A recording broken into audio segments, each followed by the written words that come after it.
Welcome to Dark Horses. I'm Danielle Garay-Goichea, and Sabina Cobo is joining us today from Cartagena, Colombia.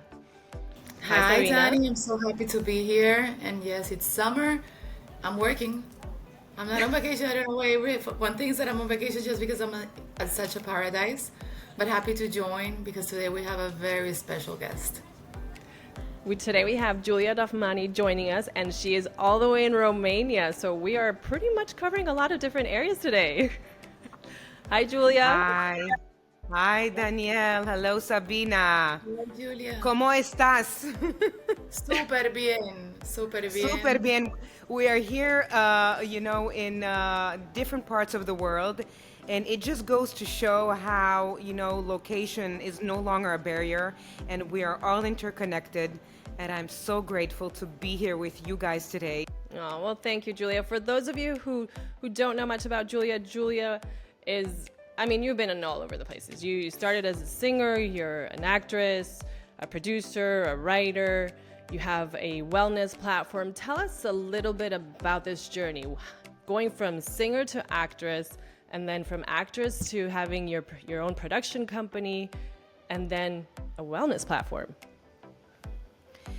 Yes, well, there's so much to be said, Danielle, because, just to make a little parentheses, for those that don't know, Danielle has known me since we were in middle school, since we were in the American school here in Bucharest. So it's been like, I'm a little embarrassed to say it, but shh. It's been a couple long of time. years. It's been a long time, but we're young, and we're just getting better like wine. And,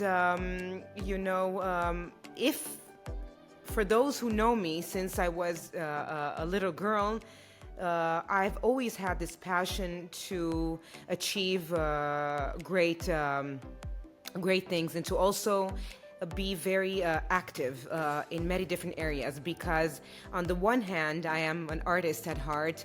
I always knew since I was a little girl that I wanted to perform, that I wanted to be on stage, that I wanted to be a star. It was something that was, I don't even think that we choose it. I think it's something that you are just born with it, or you have it or you don't. And it's something that it's deeper. It's like a soul's desire. So obviously I didn't deny that, and it started ever since I was in school. School plays. Whenever there were like productions, I would be like the first one to go, and I always wanted to be like a lead role.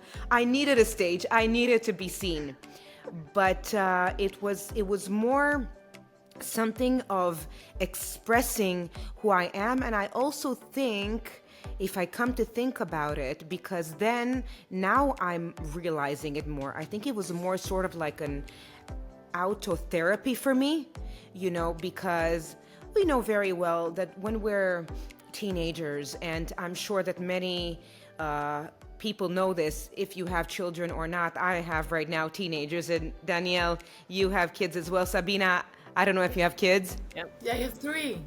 All Three, ages. okay. 16, 12, and 4. Okay. So you understand what I'm talking about. Teens go through a lot of emotions, and a lot of emotions sometimes that are not maybe beneficial, of self-doubt, of maybe I'm not good enough, maybe I'm not pretty enough, I'm not thin enough. And with myself, I went through so many stages in my life where I went through this self-doubt, and I had to find somehow an anchor within myself, and that was the talent that I knew that I had within me. So that was something that it wasn't a question mark for me. I knew that was my forte. So even though I wasn't the skinny girl in class, and I remember many boys were sometimes making fun of me. My nickname at school was, Mama Jules, because I admit it, I was overweight. I'd love to eat. But I knew I had this inside of me. So that's how my journey started. And I started in TV. I started hosting my first TV show in Romania when I was 17. I was still at school. It was a musical TV show.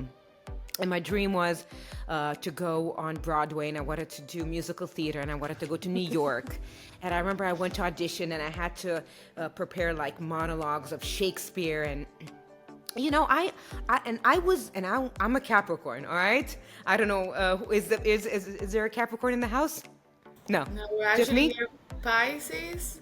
My son Okay. is a Capricorn. I know them very well. And Danielle, Libra. Libra. Libra. Oh, my husband is a Libra. Wonderful. The You know, balance. equilibrium, peace, exactly. Yeah, so I was very ambitious, and that's what I wanted to do, and nobody was going to stop me. And I remember that I was supposed to start my university in New York, but then it was 2001, right September, and my parents said, "No, it's crazy. World War III is happening. Don't you see? You can't go to New York, blah, blah, blah." So obviously I was very disappointed, and I had to reroute myself very fast. And then my dad said, God bless his soul, I know he didn't do it from a bad place, only for protecting me or things like that. But he said, maybe you should do like a university that's more serious, like economics and business and things like that. You know how it works. So that's how I went to university in London, and I ended up studying international economics. And what do you know? I was actually pretty good at it, But obviously, when I graduated, it was still my calling for the arts. And so I had this business notion. I had learned a lot in university, and I'm so grateful for the opportunity, because London was amazing. And I don't want to talk about regrets in life, but now that I come to think about it, I should have done simultaneously maybe theater school in London, but I don't know. I ended up going to Los Angeles, where my brother used to live, and then I went back to Israel, and then I went into music, and I did a whole album in Hebrew. And from Israel, there was a musical festival that they asked me, "Hey, Giulia, that the Romanian broadcaster had produced for many, many years, where Celine Dion went and Christina Aguilera." And they said, "Hey, would you like to represent Israel in this festival?" I said, "Sure." So I ended up singing there and performing, and I ended up winning the popularity prize. It was amazing. And that's how I slowly but surely came back to Romania. And that's how I went back into, TV in Romania. I ended up doing my business I opened the first makeup school in Romania, because at that time I took a franchise from Paris, Fleurimont, Paris, and I brought it to Romania. So in a way, when I come to think about it, I did use the business notions that I had learned, and somehow I intertwined the two, the arts and the business. So I am partly entrepreneur and, of course, an artist, but my dreams of all dreams was film. And that's how I ended up creating my production company. And the first actual movie that I starred in was with Jane Seymour, which is an internationally acclaimed actress. And I'm gonna interrupt you on this one, because yes, I'm laying down in bed and I'm scrolling through Netflix, and all of a sudden I see on the portrait, I'm like, that's Giulia. I'm pretty sure that's Giulia. And I read Giulia Nahmany. I'm like, oh my God. I start texting everyone. My mom, my sister, Regine, everybody I know that went to school with us, like, oh my God, have you guys seen Giulia's on Netflix? The movie is called Love by Design. It's a film that I co-wrote. So basically, it was my idea that I co-wrote together with a Romanian screenwriter, and then we ended up finding Michael Damian, who is an amazing director, the star of The Young and the Restless. For everybody that knows, The Bold and the Beautiful and The Young and the Restless, and everything just came together. We had Jane Seymour on board when we had the casting director. She called us. I remember I was in China at that time, and she called us and she said, Jane Seymour would like to do the movie. What do you think? Ta ta ta. We said, yes, of course. I mean, I really genuinely believe that when something is supposed to happen and when everything is in alignment, it just flows. And that's what Love by Design. It was about a girl who was very insecure, who ended up, a girl who was very talented, working in New York, who ended up losing her job, her boyfriend, everything. And she ends up going back to Romania, to her home country, in the middle of nowhere, in the village. And basically she rediscovers her roots in simplicity. And I have goosebumps when I'm talking about this. I remember we finished shooting the movie. It was in post-production, and we were supposed to launch the movie in October 2014. And we had everything ready to go, the distribution deals. We ended up signing with NBC, Fox in all of Latin America. We had a deal in the US. It was amazing. And I know that I'm supposed to launch this movie in October, and then the biggest tragedy of my life happens where I end up losing my mom in September 8th. Very, very unexpected. I knew she was unwell, and I remember that one morning, she woke up and she said, she told me, I think I'm going to go to Vienna, get myself tested and see what's going on. And that was on a Wednesday. She went on her feet to Vienna, and I felt something was wrong, and I took the next flight out on Thursday, and I said, something is wrong. I went with my husband, and we spoke to the doctor, and he said, I'm going to try to drag her from here, but I'm going to start giving her a very aggressive treatment. But if the treatment does not respond, it's a matter of days. So that was Thursday. And Monday she was gone. And obviously it was very difficult because we had to get everything. We had to bring her body back to Israel. That's where she was buried. And it was very, very painful. It was very painful. And at that time, there were so many things going on, amazing things in my career. I don't know if you've ever encountered people, when you have such a deep suffering within yourself that the body just finds a way to protect itself from the suffering. So it just goes into shutdown mode and denial. Does that mean that you got sick? Were you just exteriorizing, or did you just shut down? I shut down. I became overly obsessed with the work. That's when everything flipped. I had a moment of revelation, and I had met someone who was very much into this spiritual life and yoga. And he basically explained to me about suffering and about us and who we really are, and about death and how death doesn't exist and how we move to another dimension, and about our essence, our being, our spirit. And I slowly was fascinated about all of this. I became very spiritual, but not in the sense of religious spiritual. It was more for my mental health. And slowly, of course, because a transformation doesn't happen overnight, but I had found success, in fact, comes within ourselves, not from exterior factors. I realized that I had come to this earth with a special mission, and perhaps that the suffering that I was going through had happened for a reason, that maybe that I had learned to transform this pain into power.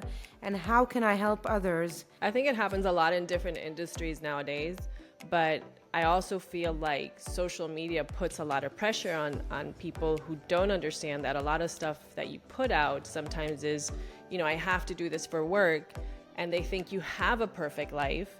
And I think for people to start to see that, not every day is 100% perfect also helps, because we do go through ups and downs. You've had your challenges.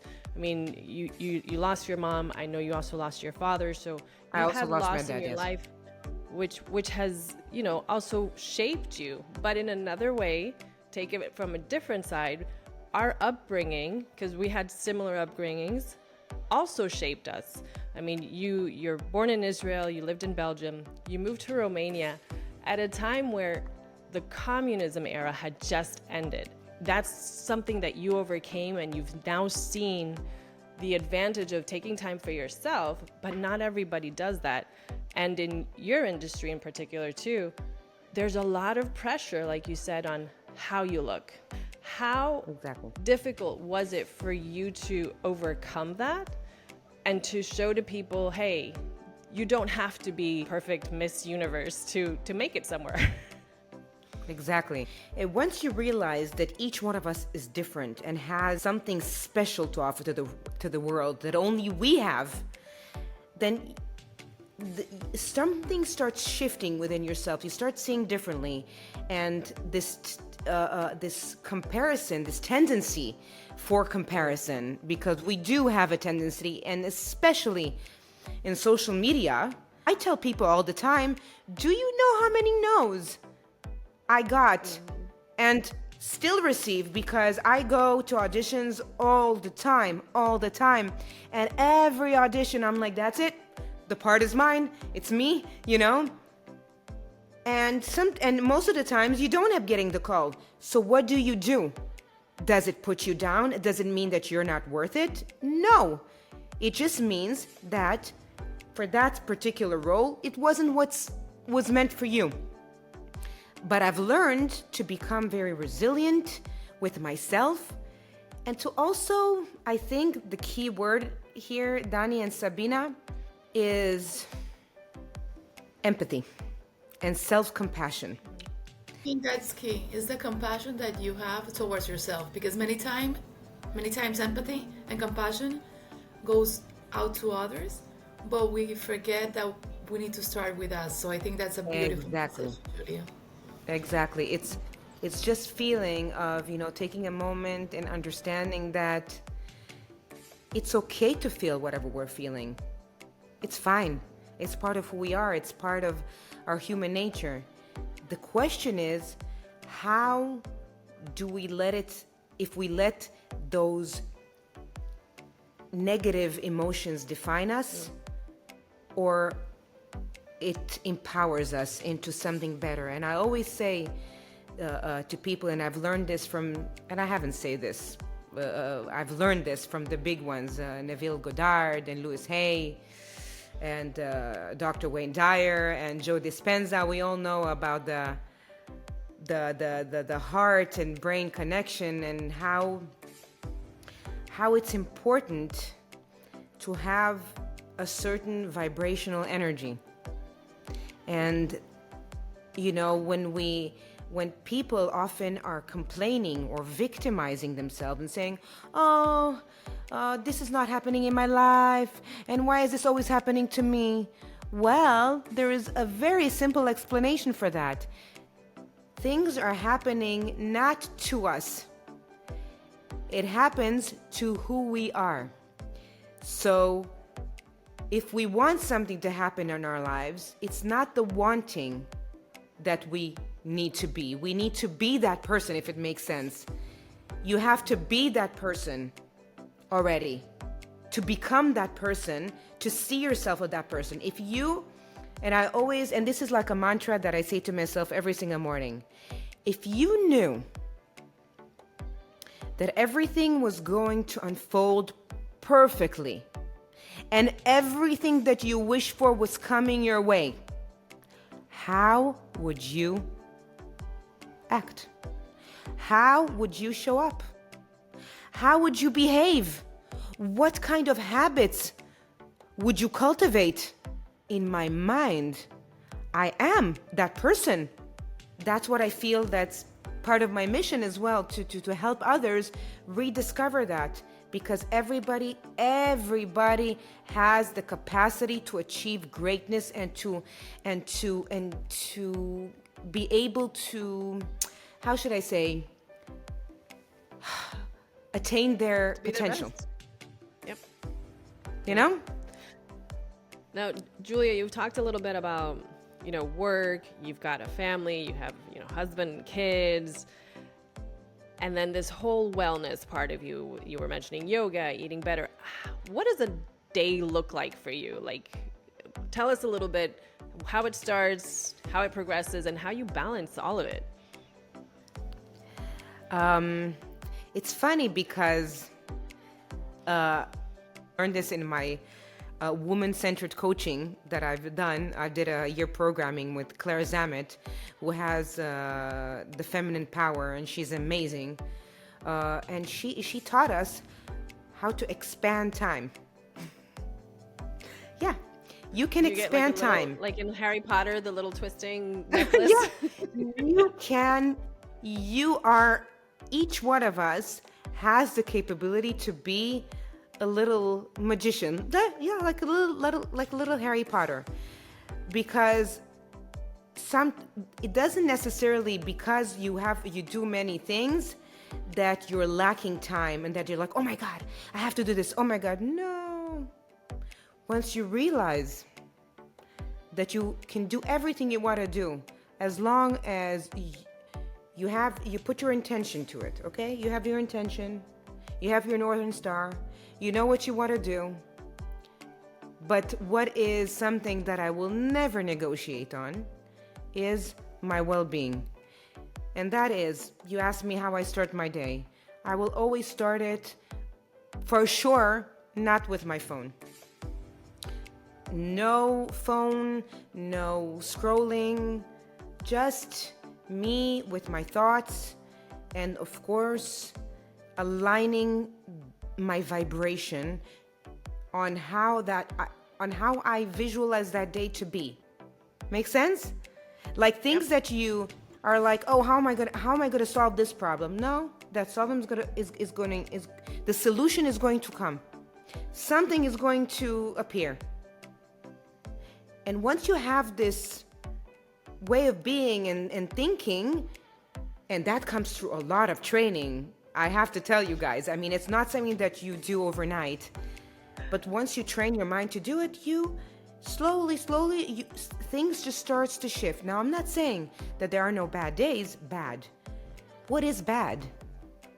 Bad is a very subjective word, because I would call it more obstacles, because even in the days where certain things that happen, we have to understand that we have something to learn.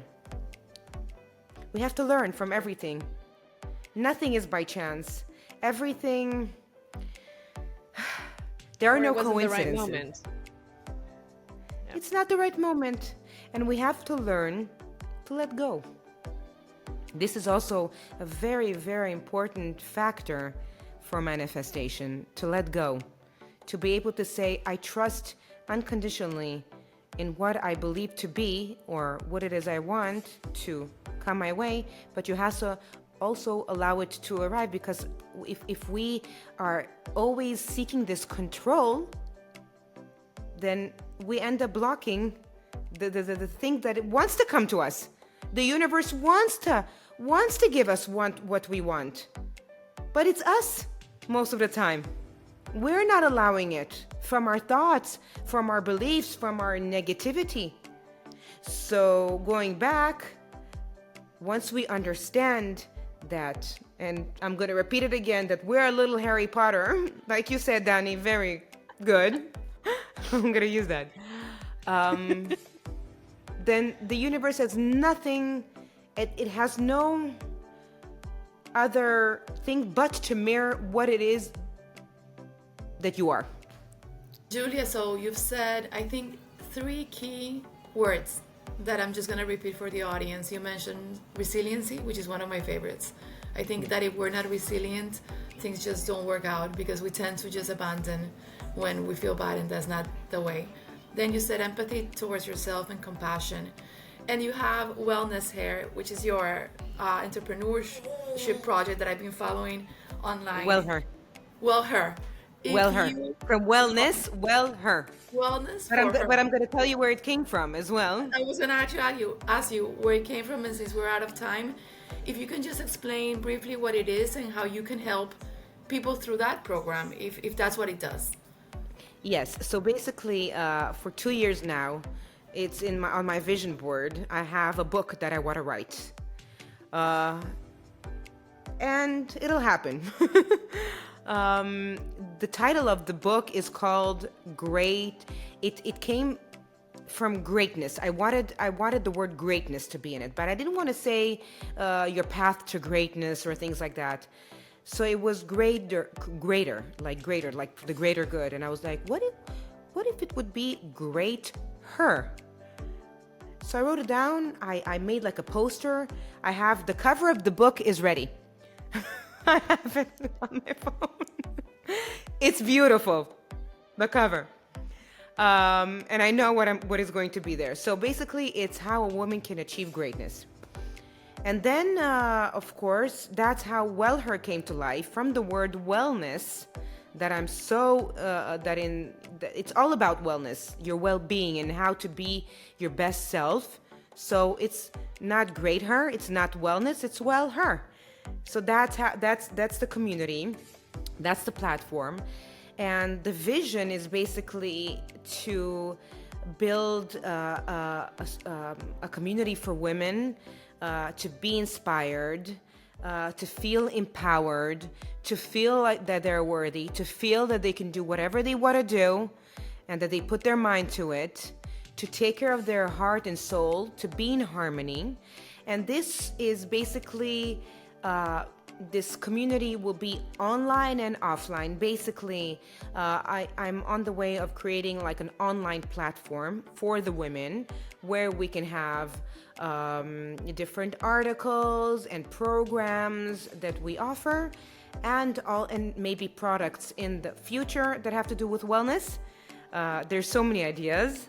But also offline, because I really, really genuinely believe that in the era that we live in this digital era, we need to have personal connection. I A personal totally touch. agree. I've been saying it all along in the past months. There's one thing that AI is never going to be able to replace. which is Never, human contact. never. Human contact, it is unquantifiable. And Clara Zamet taught us in our course, in our women-centered coaching program. She said something very, very smart, and I always say this to women. You will never be able to become yourself by yourself. And that's why women need to feel supported. Women need to feel understood. Women need to feel safe. They need to feel that they have each other's backs. And when we talk about hashtag women inspiring women or hashtag supporting women, I don't mean it in a cliche mode. I really, really honestly believe that together we are power. Together we can achieve greatness. And if we I even felt it the other day when I had my first WELLHER event for women. It was so empowering. And when I spoke to the women that came and they said they had tears in their eyes and they felt so connected and so happy, I felt just pure gratefulness. And I said, yes, this is it. When something is supposed to be, it is. Because in the end of the day, when we will leave this earth, is what have you left behind? What is the good deeds you've done? That's what I honestly believe in. Giulia, thank you. Just want to say congratulations. Amazing and inspiring. Thank you so much. Thank It's you, been Giulia. truly an honor, and I feel privileged. And it's amazing how I got to reconnect with Danielle after so many years. And Sabina, knowing you, and like you said, for sure, it's the first, but definitely not the last. And I really, really hope that we will get to see each other personally as well. And I will come to Hopefully Miami. very soon. Hopefully I will very come soon. to Miami. Miami, Perfect. here I come. Miami, Well, her Miami. in Perfect. Miami. How's That's that? where it's happening. Don't forget to follow us on our podcast, on Spotify, and then YouTube, and then each of us, we have the Instagram, which you're gonna have, you can see on the screen. Thank you, and have Thank a you so wonderful much. week.